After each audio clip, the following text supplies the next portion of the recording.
Yo comienzo.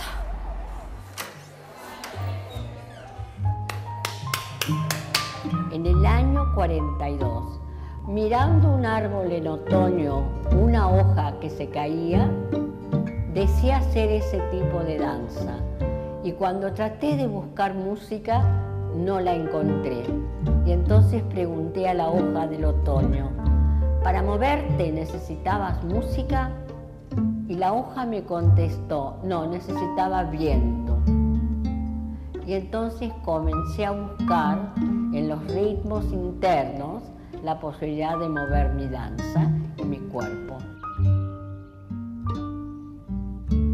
Yo siento que el tiempo mío es mucho más corto de vida. No debo dejar de hacer lo que tengo que hacer el día de hoy. No esperar mañana.